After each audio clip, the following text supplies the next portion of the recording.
Halo Guru Kebanggaan Indonesia, mari kita lanjutkan pembelajaran kita pada pelatihan Strategi Pemecahan Masalah dan Pengambilan Keputusan.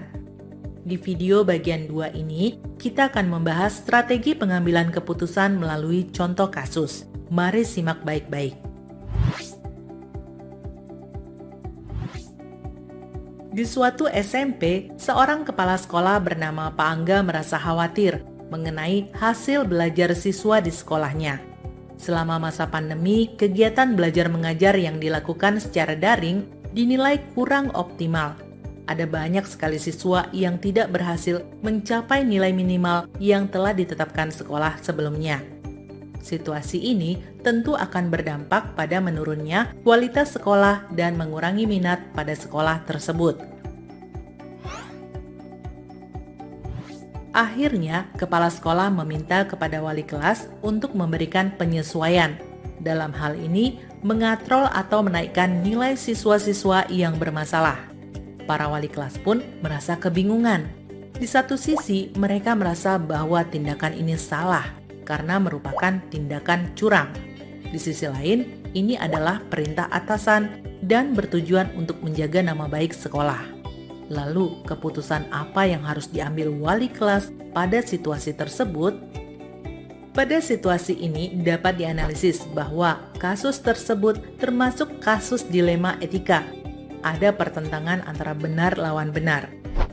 Menjalankan perintah adalah melaksanakan kesetiaan, dan ini benar. Tidak menaikkan nilai hingga di atas nilai minimal secara sepihak juga merupakan hal yang benar, karena mengacu pada kejujuran dan integritas. Mari kita masuk ke langkah pengambilan keputusan. Yang pertama adalah mengenali nilai-nilai yang saling bertentangan. Menaikkan nilai siswa secara sepihak merupakan hal yang bertentangan dengan nilai kebenaran, kejujuran, dan integritas. Namun, di sisi lain, menjalankan perintah atasan merupakan hal yang benar, sesuai dengan nilai kesetiaan sebagai bawahan. Begitu pula dengan tidak menaikkan nilai siswa secara sepihak, berarti menegakkan nilai kejujuran, kebenaran, dan integritas. Dari penjelasan tersebut, tampak ada nilai yang saling bertentangan.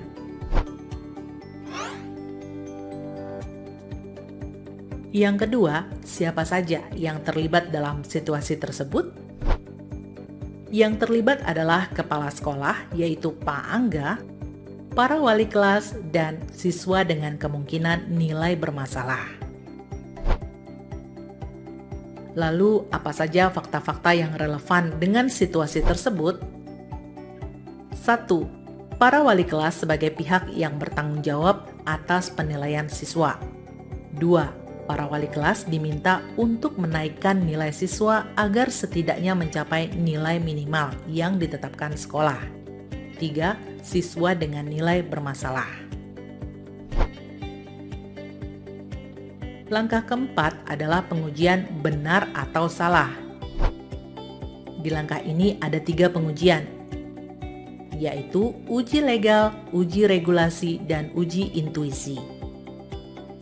Pada uji legal akan muncul pertanyaan, apakah ada aspek pelanggaran hukum dalam situasi tersebut? Dan jawabannya adalah tidak ada pelanggaran hukum dalam situasi tersebut. Lalu terkait uji regulasi akan muncul pertanyaan, apakah ada pelanggaran peraturan atau kode etik profesi dalam kasus tersebut? Membantu menaikkan nilai siswa secara sepihak hingga di atas nilai minimal yang ditetapkan sekolah adalah pelanggaran kode etik profesi. Kemudian, untuk uji intuisi akan timbul pertanyaan berikut. Berdasarkan perasaan dan intuisi Anda, apakah ada yang salah dalam situasi ini? Dalam hal membantu menaikkan nilai siswa, dirasa ini bertentangan dengan hati nurani para wali kelas. Sebaliknya, jika tidak membantu menaikkan nilai siswa, maka para wali kelas akan merasa tidak enak karena tidak mengindahkan instruksi dari atasan dan merasa menjaga prestasi sekolah adalah bagian dari tanggung jawabnya. Selanjutnya, muncul pertanyaan lanjutan. Apa yang Anda rasakan apabila Anda mengikuti instruksi kepala sekolah dan terpublikasi serta viral di media sosial? Apakah Anda merasa nyaman? Pastinya para wali kelas tidak akan merasa nyaman dengan hal tersebut. Jika hal ini terjadi pada seorang senior yang menurut Anda bijak dan bisa dijadikan teladan, apakah instruksi tersebut akan dilakukan? Senior pasti akan memutuskan tidak mengikuti instruksi tersebut.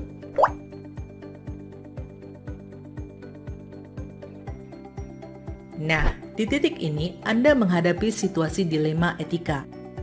Paradigma mana yang terjadi pada situasi tersebut? Paradigma yang terjadi adalah paradigma jangka pendek lawan jangka panjang. Karena dengan menaikkan nilai siswa di saat itu hanya berdampak jangka pendek, yaitu nilai rata-rata siswa di atas nilai minimal yang ditetapkan sekolah. Dan dampak jangka panjangnya, siswa yang nilainya diangkat akan tetap malas, karena mereka akan berpikir tidak perlu jadi anak rajin untuk dapat nilai tinggi, dan mereka akan tetap malas. Hal ini akan berdampak pada sekolah, akan menghasilkan lulusan yang malas dan tidak mandiri dalam kehidupannya. Selanjutnya, prinsip pengambilan keputusan mana yang relevan untuk digunakan?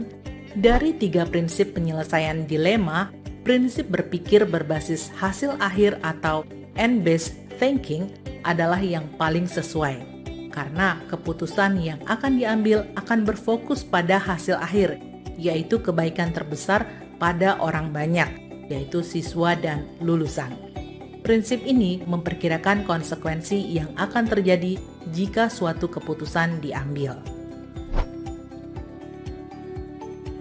Berikutnya adalah investigasi opsi trilema, yaitu apakah ada sebuah penyelesaian yang kreatif untuk menyelesaikan masalah tersebut?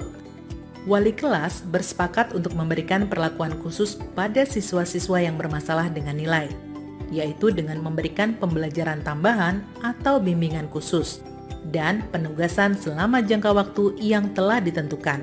Selain itu, memberikan pengawasan yang lebih dan memberi motivasi serta arahan bahwa usaha akan memengaruhi hasil. Untuk mendapatkan nilai yang lebih baik, maka perlu usaha lebih untuk mendapatkannya.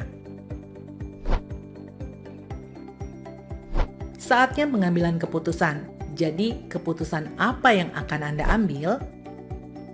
Keputusan yang diambil adalah tidak menaikkan nilai siswa secara sepihak, namun tetap melakukan usaha-usaha yang lebih relevan dan sesuai etika dengan melakukan investigasi trilema. Nah, terakhir, mari kita tinjau dan refleksikan hasil keputusan Anda. Situasi tersebut dilema yang menguji apakah harus mengikuti instruksi atasan karena bagian dari kewajiban atau tidak mengikuti untuk menjaga kejujuran, kebenaran, dan integritas.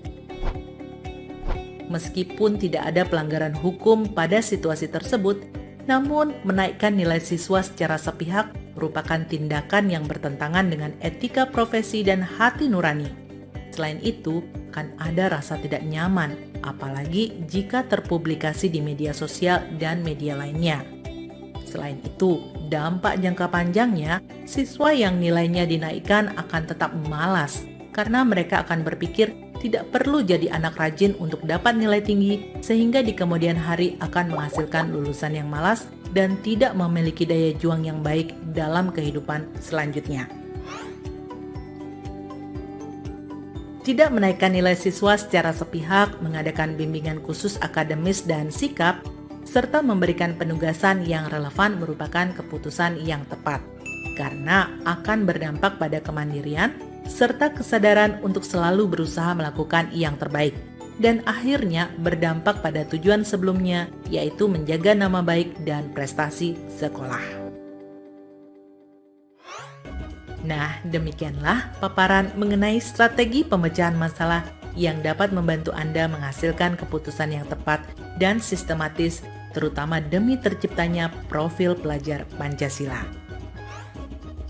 Salam luar biasa dan terima kasih.